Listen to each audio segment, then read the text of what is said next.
Sommet sur le climat, plus de 150 chefs d'État et de gouvernement vont plancher à partir de demain sur l'épineuse question de réchauffement et changement climatique.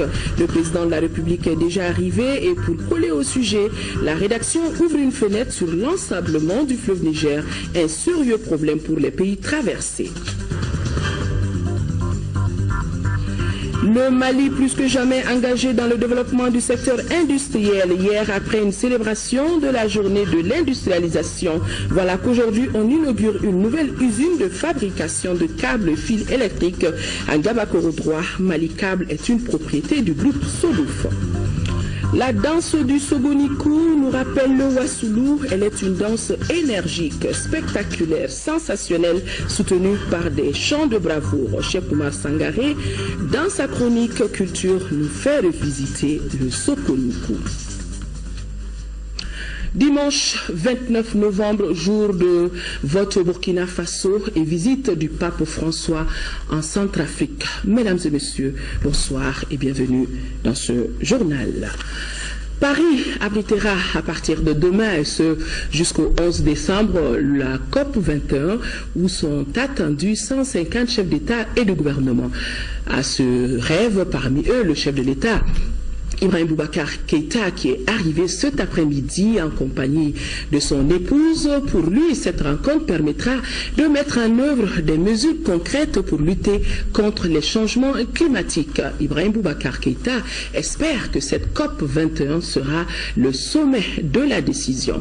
Nyanya Aliou Traoré, Sori Ibrahima Keïta, Abdul Salam Bambara, Aliou Djibrila Meiga sont nos envoyés spéciaux. C'est demain, 30 novembre 2015, que Paris va accueillir et présider la 21e conférence des parties de la Convention cadre des Nations Unies sur les changements climatiques. Ce rendez-vous mondial doit aboutir à un nouvel accord international sur le climat applicable à tous les pays dans le but de maintenir le réchauffement mondial en deçà de 2 degrés Celsius. Le chef de l'État, en sa qualité de président du SILS, plaidera en faveur du fleuve Niger. Ibrahim Boubacar Keïta soutient qu'il y a urgence et la rencontre de Paris, ajoutera-t-il, sera un terreau d'espoir pour arriver à un changement de comportement et de mentalité des citoyens du monde. Nous sommes un pays du Sahel, atteint de plein fouet par le changement climatique. Et nous venons à la COP 21 plein d'espoir que cette fois-ci, ce ne sera pas en vain que les décideurs du monde se réuniront pour se pencher sur le sort de notre planète. Il y a urgence absolue à faire en sorte que chacun se sente concerné et obligé à faire le pas décisif. Et que les niveaux recommandés de réduction d'émissions soient effectifs dans tous les pays. Parce qu'à défaut, il y a un système convenu de contraintes auquel tout le monde devra se plier. Nous n'avons plus le choix. Et nous, du Sahel, plus qu'aucun autre. D'année en année, nous avons vu ces fameux dépôts dunaires dans le lit du fleuve Niger, au point qu'aujourd'hui, la navigation il soit devenue presque impossible. Or, il va de la survie de notre espace sahélo-sahélien, singulièrement du Mali. Et d'ailleurs, je pense que cette question du Niger, de la sauvegarde du Niger, fera l'objet de rencontres déjà convenues avec le président Hollande. Donc nous venons à Paris avec beaucoup d'espoir, avec beaucoup d'optimisme. Et nous gageons que ce sommet-ci sera le sommet de la décision. 150 chefs d'État et 10 000 délégués prendront part à la COP 21 sous l'œil vigilant de policiers et gendarmes déployés pour l'occasion.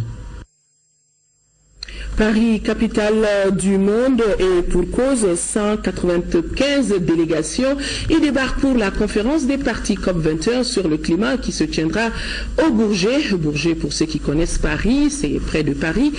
À quelques heures du coup d'envoi officiel de ce grand rendez-vous, Sory Ibrahima Keïta, depuis Paris, passe au crible les chiffres et les lettres de l'événement. Journée Paris-Ville déserte, celle des 29 et 30 novembre. Métro, train et tramway tournent en plein régime. Véhicules et autres moyens de locomotion, surtout personnels, sont aux arrêts.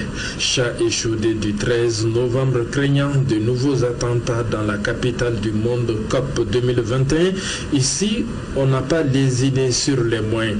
120 000 policiers, gendarmes et militaires en alerte pour sécuriser 40 000 participants, dont 152 chefs d'État et de gouvernement et une vitrine médiatique hors norme. 130 ONG appellent à des manifs pour le climat malgré les interdictions. Elles ont eu la réponse test grandeur nature des forces déployées ce dimanche avec déjà une centaine d'interpellations. La COP 21, décidément, sera celle de la sauvegarde de la planète, pas seulement dans le domaine climatique, mais aussi sécuritaire. Autrement dit, la COP 21 sera climatique à connotation sécuritaire. Actualité croisade antiterroriste bousculant. Et oui, Sory Ibrahima Keïta, je vous le disais, pour rester collé à l'actualité, la rédaction ouvre un pont sur l'ensemblement du fleuve Niger ce soir, consacré donc à la COP21. Source nourricière pour l'agriculture des pays traversés, le fleuve Niger est fortement menacé par l'ensemblement, une menace pour la sécurité alimentaire. Dossier signé Alpha Mega avec le concours de l'ORTM Gao.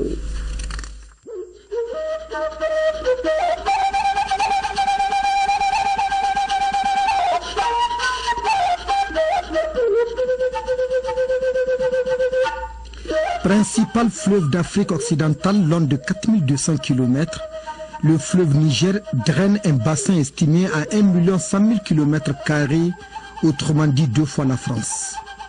Ce bassin est un trésor que partagent 9 pays de l'Afrique occidentale et du centre, regroupés au sein d'une organisation appelée Autorité du bassin du Niger, ABN. Ce sont la Guinée, le Mali, le Niger, le Burkina Faso, le Bénin, la Côte d'Ivoire, le Nigeria, le Tchad et le Cameroun.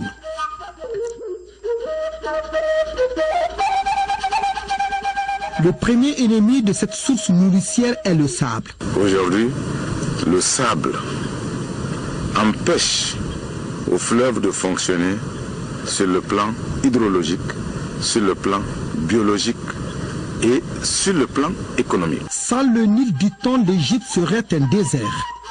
Sans le fleuve Niger, au risque de nous tromper, il est impossible d'imaginer un pays comme le Mali. Le Mali, qui à lui seul occupe 41% du bassin du fleuve Niger. Alors, question. Quelles mesures pour sauvegarder le lit du fleuve Niger? Nous avons simplement besoin de l'appui des bailleurs de fonds du monde entier pour pouvoir avoir les moyens qu'il faut pour combattre ce phénomène. Combattre l'avancée des dunes de sable dans le lit du fleuve Niger est un travail de longue haleine. Et c'est ainsi, compte tenu de la dégradation de ce bien commun, qui fait l'objet de dégradation par les hommes et les aléas climatiques, la Banque africaine de développement BAD et l'Union monétaire ouest-africaine UMOA ont mis la main à la poche. Plus de 10 milliards de francs CFA, c'est le montant investi pour financer un programme de lutte contre l'ensablement au niveau du Mali, le Niger et le Burkina Faso. Ce projet consiste vraiment d'une manière générale à restaurer les écosystèmes. C'est l'érosion éolienne, c'est ce qui donne vraiment le vent qui transporte beaucoup de sable qui viennent s'entasser. Une fois que le sable rencontre un obstacle lors de sa course, transporté par le vent, le sable s'accumule. Donc c'est ce qui forme la dune. Donc il y a aussi les érosions de berges. Vous avez même vu les types de dégradation. Vous avez des dunes qui descendent dans le fleuve. Et à certaines périodes d'étiage, vous allez constater même que On traverse certaines parties du fleuve à pied. Avec le projet de lutte contre l'ensablement, certaines activités ont été menées. Il s'agit de plantation d'arbres, le maraîchage par les villageois victimes de l'ensablement. Des villageois qui mesurent le poids de cette menace. Et c'est dire qu'il est possible de lutter contre le sable, même si c'est un ennemi puissant. Dieu merci, aujourd'hui, nos champs sont de moins en moins ensablés. Ensuite, un résultat du projet de fixation, c'est la régénération de la faune sauvage. Le bassin du fleuve Niger est réellement menacé avec tous les effets collatéraux sur les autres pays de l'organisation. Outre les projets à l'échelle locale, d'autres programmes ambitieux se mettent en place et réunissent plusieurs pays. C'est le cas de la Grande Muraille Verte, une ceinture de végétation qui reliera Dakar à Djibouti sur 7000 km de long. Outre les pays de l'autorité du bassin du fleuve Niger, le Sénégal et la Mauritanie vont construire ensemble cette ligne de défense qui constituera un barrage au Sahara. En clair, il s'agit d'une réponse de l'Afrique aux défis climatiques et à la désertification des terres qui, selon le Fonds des Nations Unies pour l'agriculture et l'alimentation FAO, touche plus de 2 milliards de personnes dans le Sahara. Alors, il faut faire vite et très très vite.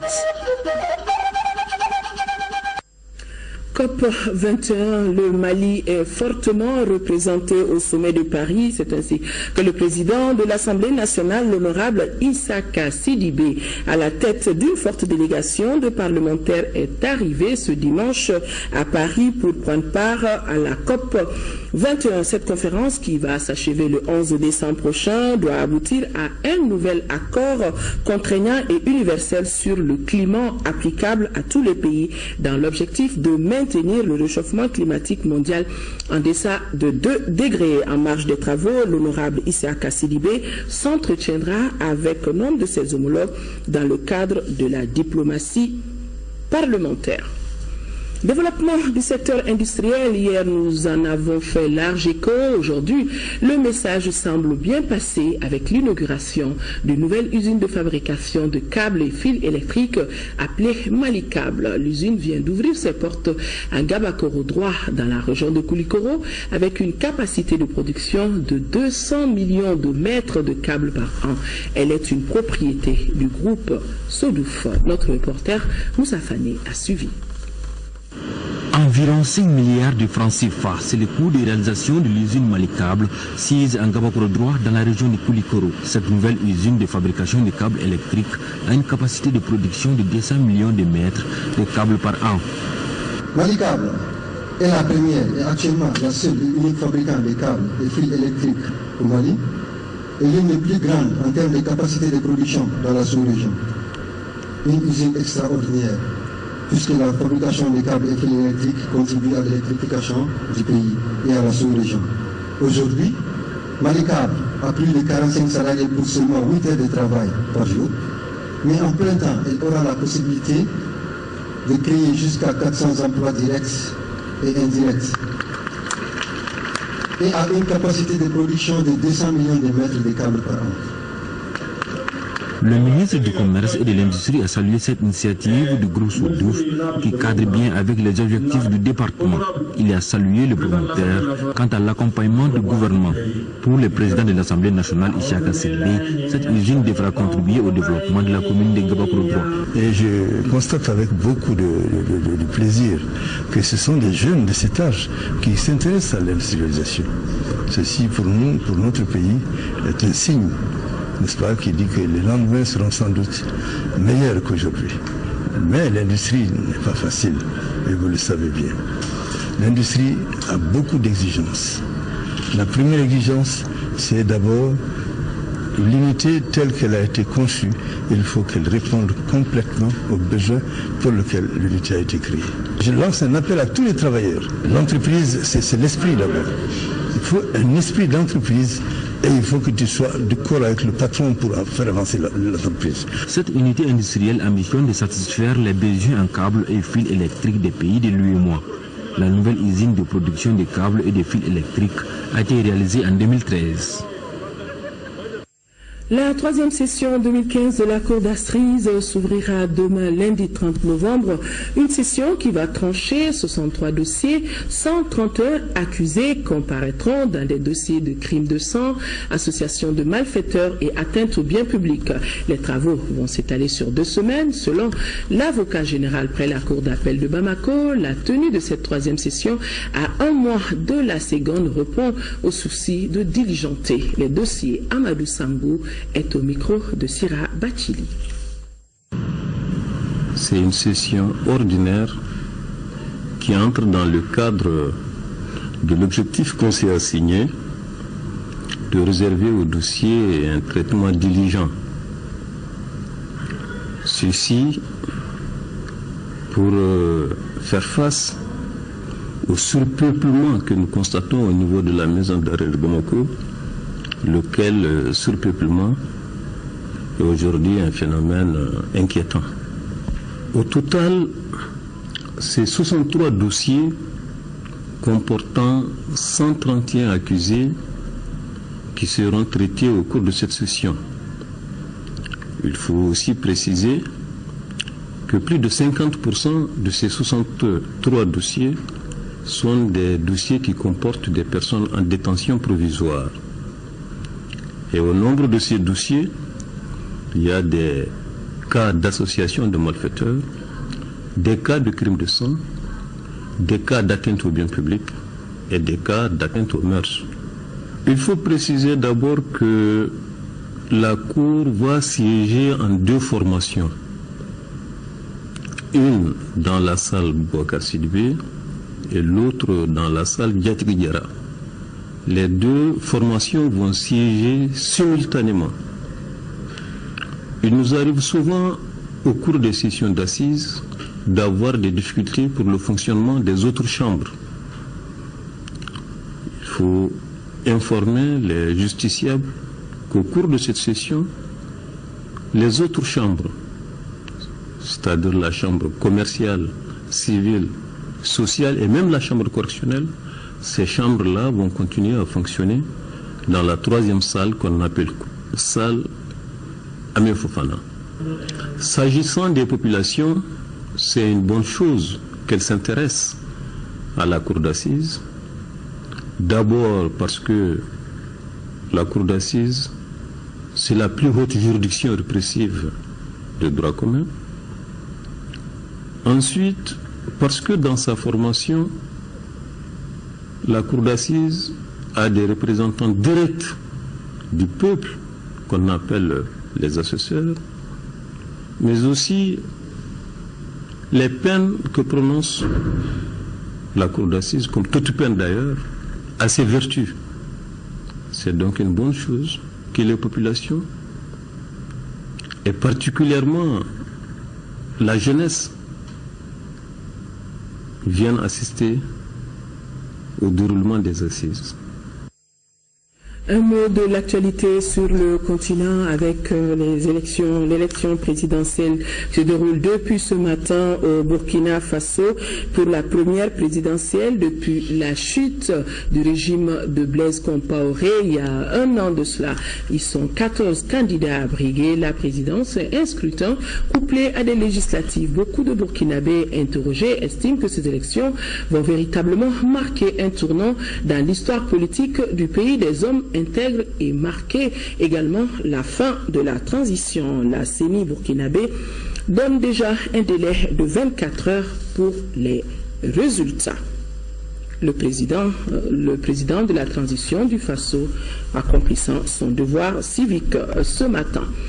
Le Mali et les États-Unis d'Amérique renforcent leur coopération militaire. Le service américain de lutte anti-mine a réhabilité des magasins de stockage d'armes et de munitions de certaines casernes de notre pays. La remise des clés de ces sites par le chef d'état-major général des armées à la hiérarchie de corps concernés s'est déroulée dans la cour du ministère de la Défense.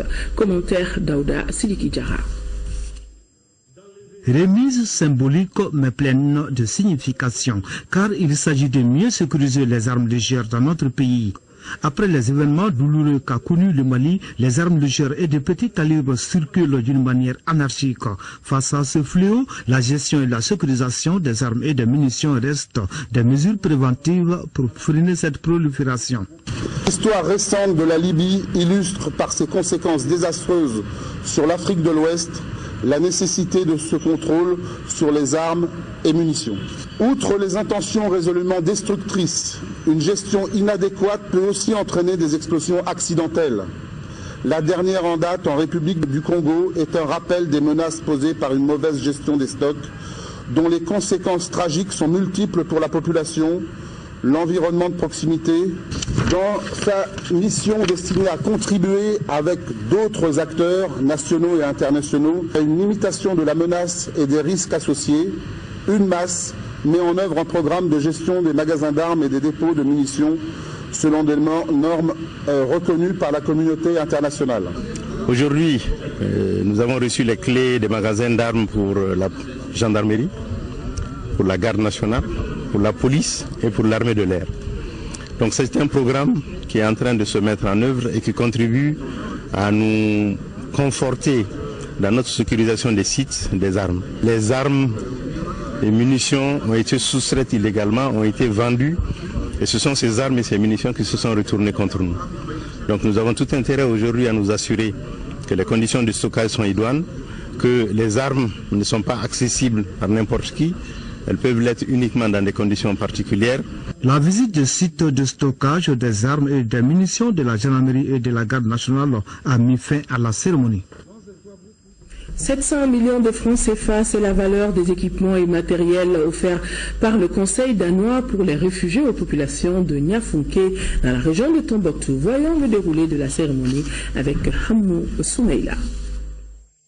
Des moulins, des congélateurs, des groupes et des motopompes et accessoires, l'ensemble pour une enveloppe de près de 700 millions de francs CFA. Ces dons sont l'œuvre du Conseil danois pour les réfugiés DRC aux populations. Ces équipements de maraîchage et de transformation des produits locaux, ainsi offerts aux bénéficiaires, viennent renforcer leur capacité à mieux résister à la crise. Une fois de plus, je les remercie pour le respect de leur engagement. Nous sommes une organisation internationale qui œuvre à travers le monde entier et à la recherche des solutions durables aux problèmes des réfugiés, rapatriés, déplacés internes et toute personne dont la dignité humaine a été affectée par des crises. Cette intervention du DRC a concerné toute la région de Tombouctou à des proportions différentes. Ces organisations bénéficiaires des kits sont au nombre de 341 groupements, associations, coopératives, PME et touchent essentiellement les secteurs d'activité de l'agriculture, de la pêche, de l'élevage, de l'artisanat et du commerce. Si vous subvenez à nos besoins, si vous diminuez l'achat de la famille, si vous reposez nos maris, parce qu'ils n'auront plus un exode, ils ont de quoi cultiver les champs. Et les enfants seront entretenus, la femme sera entretenue, la famille se portera très bien. Cet appui du DRC permettra de booster la production locale tout en améliorant la condition de vie des bénéficiaires.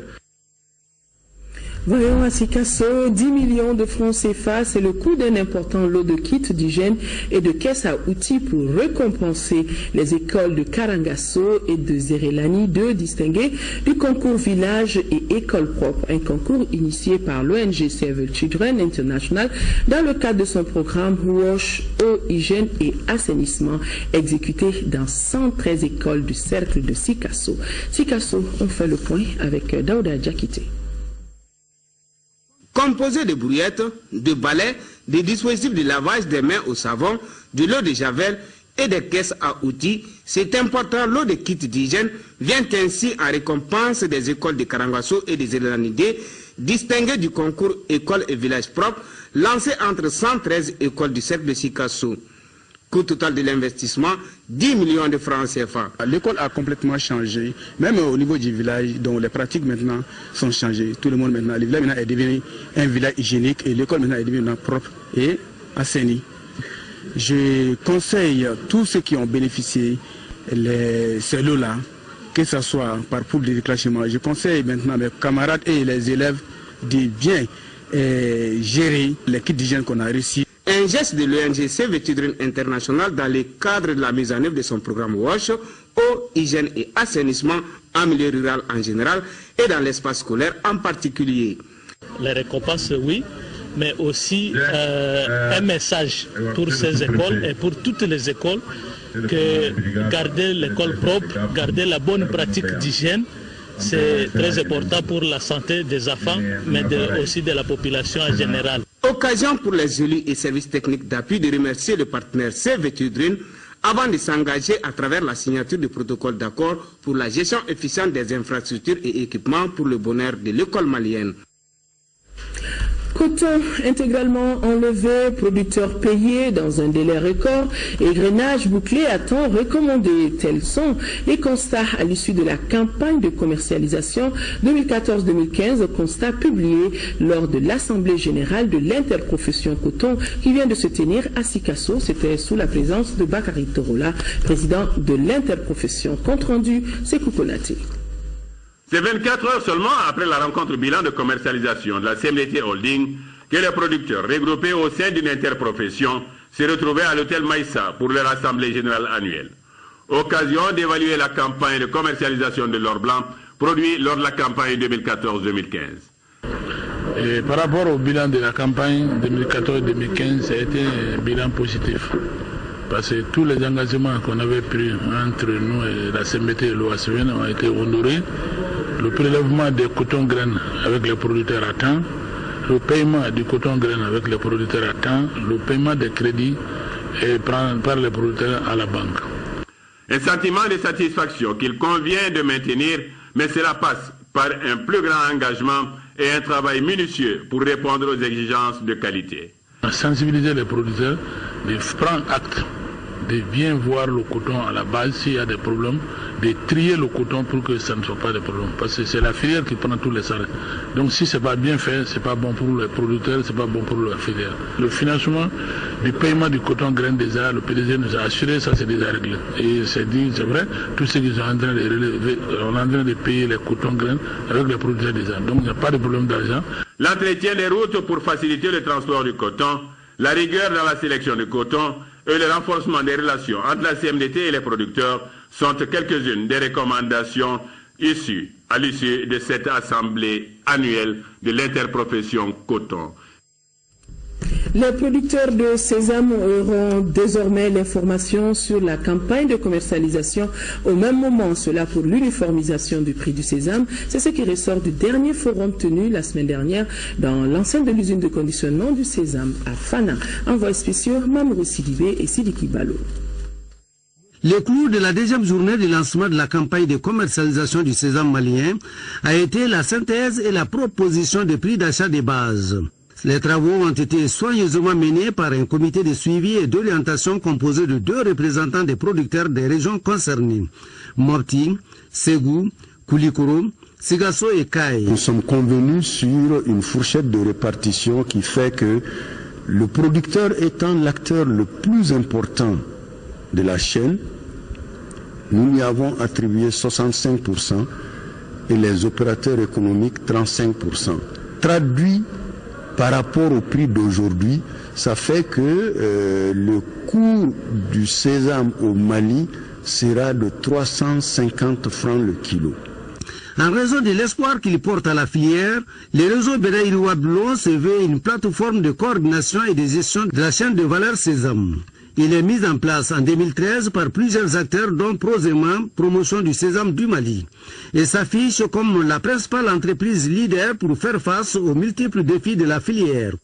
IFDC intervient effectivement dans la structuration globale de la chaîne de valeur sésame et nous avons opté pour une approche de partenariat public-privé, autrement dit utiliser les grandes firmes comme moteur de la chaîne de valeur. Au cours de ces forums, rien n'a été laissé pour compte. Désormais, les producteurs ont accès aux informations utiles au même moment. Un protocole d'accord sur la commercialisation du sésame est disponible pour signature. Favoriser les échanges entre producteurs, chercheurs, services techniques sur les pratiques et innovations techniques mises en place par le programme de productivité agricole en Afrique de l'Ouest dans la région de Mopti. C'est l'objectif visé par la journée porte ouverte, journée suivie par Mahamar Ibrahim Touré.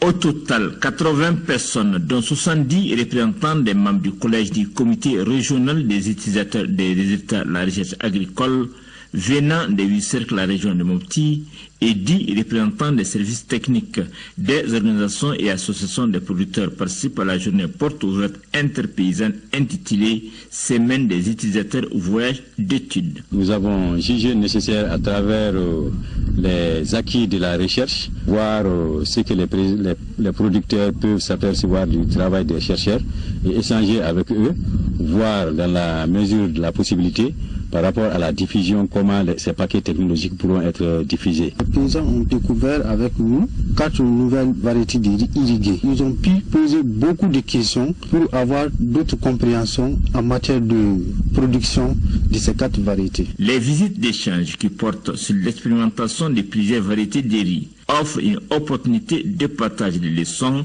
et d'apprentissage interactif de diffusion des technologies. Ils ont vu les vitrines de 4 variétés de riz irrigués à haut potentiel de rendement et à cycle court. Ça les a intéressés. Ils ont rapproché l'Institut technologique pour mobiliser les utilisateurs des résultats de la recherche afin de pouvoir s'imprégner de cette technologie. Les recherches ont montré que ces variétés de riz s'adaptent à tous les périmètres irrigués villageois en saison hivernale et contre-saison, d'où la satisfaction des producteurs et productrices de riz.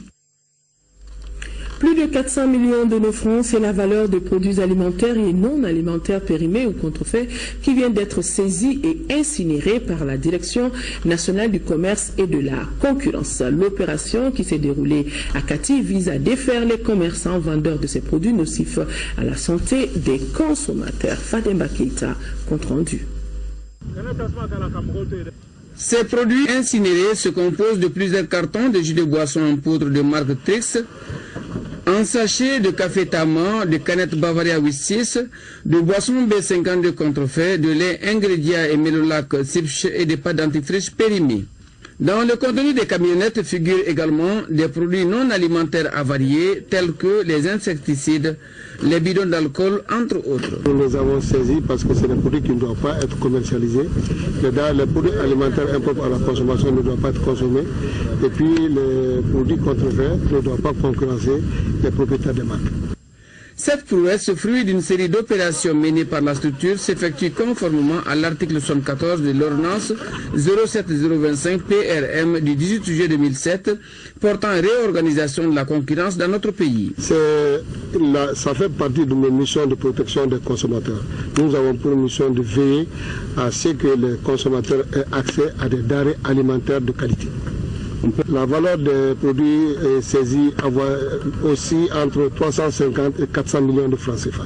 La Direction nationale du commerce et de la concurrence, les forces de sécurité et l'Agence nationale de la sécurité sanitaire des aliments ANSA se disent résolument engagés à épargner les consommateurs de ces produits dangereux pour la santé. Mais avant, référons-nous à la date de péremption mentionnée sur ces produits avant de les consommer. Miss ORTM Koulikoro a organisé la traditionnelle nuit de Miss ORTM. Mademoiselle Balkissa Touré est élue Miss ORTM Koulikoro 2015. Cette soirée était parrainée par Amala Silla, promoteur de la compagnie de transport express Basila, avec comme marraine Madame Keita Adam Diakité, épouse du Premier ministre, nous dit Kumba Sissé. Cette nuit de la beauté africaine de la deuxième région, placée sous les signes de la cohésion sociale, a enregistré la participation des 15 postulantes. Elles ont montré leur savoir-faire et leur savoir-être en matière de beauté et de culture africaine. Le secrétaire général de la cellule syndicale de l'ORTM Koulikoro a remercié toutes les bonnes volontés qui ont contribué à l'organisation de la soirée. L'élection Miss siège de plus en plus en un espace très important qui permet de magnifier la femme malienne, mais aussi de réfléchir sur les grandes préoccupations de la nation malienne. Après 3 passages en tenue traditionnelle, en uniforme et en tenue de soirée, c'est mademoiselle Sanassa Silla qui a été élue deuxième dauphine et a reçu une somme de 150 000 francs CFA. Première dauphine, Kumba Koulibaly, 200 000 francs CFA. La part du lion est revenue à mademoiselle Balkissa Touré avec la somme de 300 000 francs CFA. Vraiment, je suis très heureuse ce soir. Je remercie toutes mes amies, mes parents, plus précisément mes sœurs. Elles m'ont beaucoup aidé et toutes les Koulikorois. Franchement, sans eux, je n'aurais pas arrivé. Vraiment, je les remercie du fond du cœur. Miss ORTM, ce travail de divertissement utile est un tremplin par rapport à notre mission. L'ORTM conçoit des reportages, fait la collecte, la réalisation et envoie le produit fini pour diffusion au niveau national. Les artistes régionaux et nationaux ont émerveillé le public à travers des prestations réussies. Mano du Ghetto, Flatter, DJ Parfait, Zikiri Sori, Aïché Kouyaté, Alou Sangaré et Milmou, sans oublier les humoristes de Koulikoro et ATT Junior. L'ambassadrice de la beauté africaine de 2014-2015 a tenu promesse. Maria Traoré a offert de l'argent et des céréales à des veuves, orphelins et déplacés du nord de Koulikoro. Pour la phase de Koulikoro, on a donné 8 sacs de riz au conseil de jeunes et 100 000 francs aux veuves de guerre. On a assisté à une excellente soirée aujourd'hui. Et les différents messages livrés par nos différents postulantes sur le thème de la cohésion sociale étaient évocateurs. Et je pense que le message a été perçu par le public. Auparavant, 1 minute de silence avait été observée en la mémoire des victimes de l'attaque terroriste de vendredi à l'hôtel Radisson de Bamako. Miss ORTM sera désignée dans les jours à venir. Elle consacrera la plus belle fille du Mali. Dédicace hier du livre Nation en sommeil, un essai d'Aboubacar Maïga, professeur assistant en littérature et jeune chercheur. Dans ce premier essai, l'auteur dénonce les tares de notre monde à travers des poèmes, des nouvelles entre satire et lyrisme. Nation en sommeil invite à une introspection pour sortir le Mali des soubresauts qu'elle connaît actuellement. Notre reporter Makanfi Konaté a suivi la dédicace du livre pour nous. Nation en sommeil est un recueil de poèmes et de nouvelles publiés par Aboubacar Maïga, jeune professeur de littérature et ancien journaliste et reporter à l'ORTM, à la fois lyrique, satirique et poétique. Le jeune auteur dépeint un Mali qui somnole et dont les citoyens semblent se complaire dans une léthargie non pas imposée, mais voulue et choyée. Parce qu'il y a aussi, tout est lié aujourd'hui au spirituel, au fanatisme et puis à la fatalité. On n'essaie pas de nous remettre en cause. Paradoxe ou métaphore d'un jeune poète impertinent, dans ce Mali où tout semble noirci, émergent tout de même des singularités qui forcent l'admiration et l'espoir du jeune écrivain.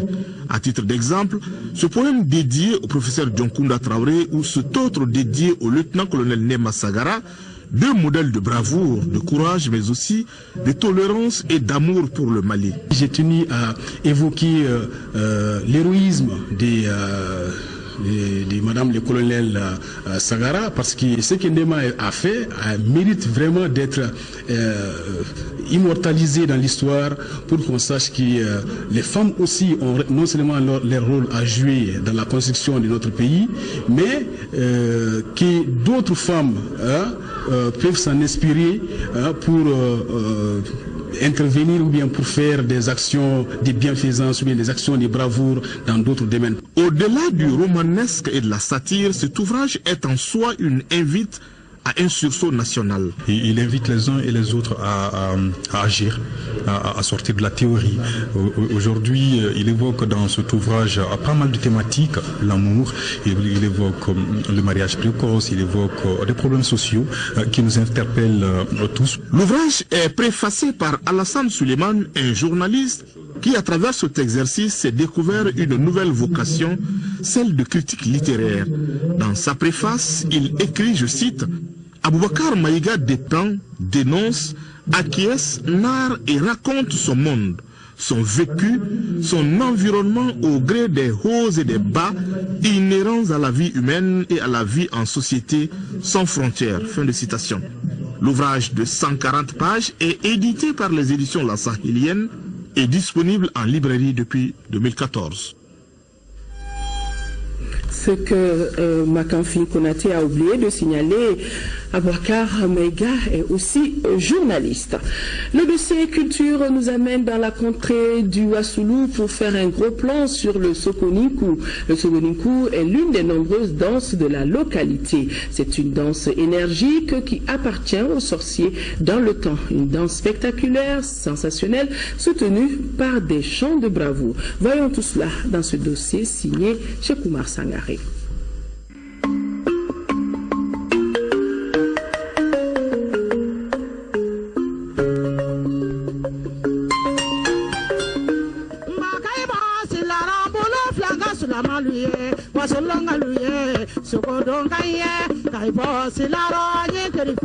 Le Wassoulou est une localité cosmopolite. C'est ce qui explique sa grande richesse mélodique. Le Kamalengoni, les Sigi, le Bari, les Djaga, les Didadi, les Fileni ou encore et surtout les Sokoninkou.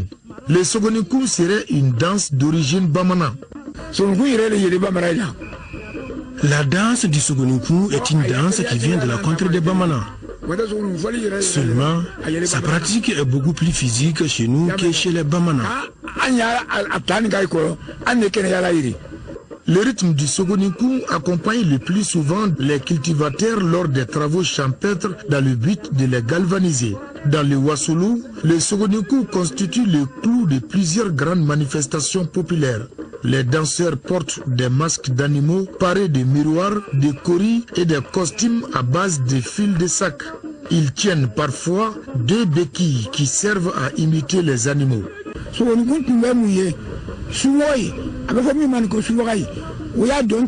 Jadis, le Sokoninkou était une danse nocturne propre aux sorciers.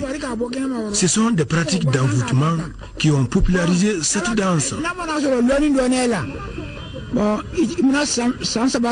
C'est pourquoi celui qui pratique la danse du Sokoninkou doit forcément avoir certaines connaissances occultes. Sinon, au bout de 7 ans, tout au plus, la personne aura des maléfices.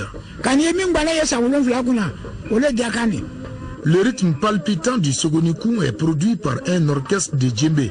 La cadence monte et descend, les pas du danseur en font de même.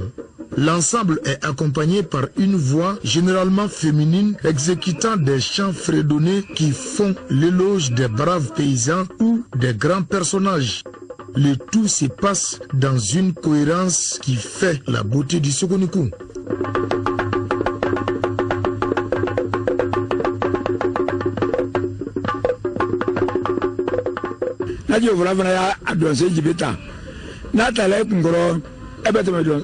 À chaque variation du rythme du tam-tam, les pas du danseur s'adaptent. Il arrive aussi que les pas précèdent les tam-tam. Dans ce cas, le musicien suit les pas. Chacun peut donner le ton d'une rythmique en pleine danse. Le Sokoninkou est une danse très physique qui peut durer des heures. Alors, il arrive parfois, pour des raisons de fatigue, que le danseur perd le rythme du spectacle. Dans ces cas de figure, la chanteuse apporte une nouvelle impulsion. Si la chanteuse est douée et qu'elle connaît bien la ligne du danseur, cela est favorable au spectacle, car dès qu'elle sent que le danseur éprouve de la fatigue, elle fait ses éloges qui constituent un stimulant pour relancer la danse. Amadou Diakité dit Amadou Kourou est l'une des figures emblématiques du Sokoninkou. Pendant plus de 40 ans, il a été une véritable bête de scène qui a traîné ses pas sur les planches à travers le monde. Il a croisé cette danse spectaculaire sur le chemin du chant. En partant au chant, je m'arrêtais de temps en temps pour esquisser quelques pas du Sokoninkou. Après, j'ai continué mon chemin.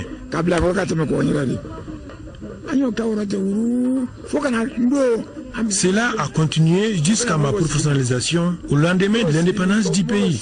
C'est ainsi que mon premier grand spectacle a eu lieu lors de l'arrivée du président Faye Modibo Keïta à Yanfoïla. Comme plusieurs autres de nos danses, le Sogonikou est une forme d'expression artistique et culturelle et exprime des idées et des émotions tout en étant un moyen de communication non verbale.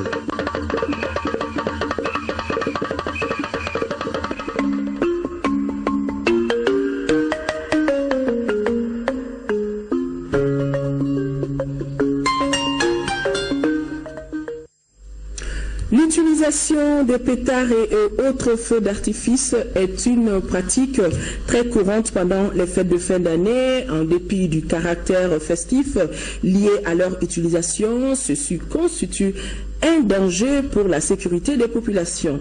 Un regard particulièrement de la situation sécuritaire du pays. C'est pourquoi le ministre de la Sécurité et de la Protection civile porte à la connaissance des citoyens que l'utilisation des pétards et autres feux d'artifice est formellement interdite sur toute l'étendue du territoire national. Les forces de sécurité veilleront à l'application stricte de la présente mesure et les contrevenants s'exposeront à des sanctions. C'était donc là un communiqué du ministre de la Sécurité et de la Protection civile. Vous pourrez suivre après ce journal l'émission à question d'actualité sur la relecture de la charte des partis politiques. Les principaux invités sont des représentants de la majorité présidentielle et de l'opposition. Après, suivra l'émission Enquête du mois qui porte sur l'occupation de l'emprise des rails. Enquête du mois, c'est une émission présentée par Sira Bachili et réalisée par Imo Frissanou. Voilà, mesdames et messieurs, c'est donc tout pour ce journal. Merci de l'avoir suivi. Excellente nuit à nos téléspectateurs de Welese Boubou, de Niena, de Yanfolila, de Sikasso. Au revoir.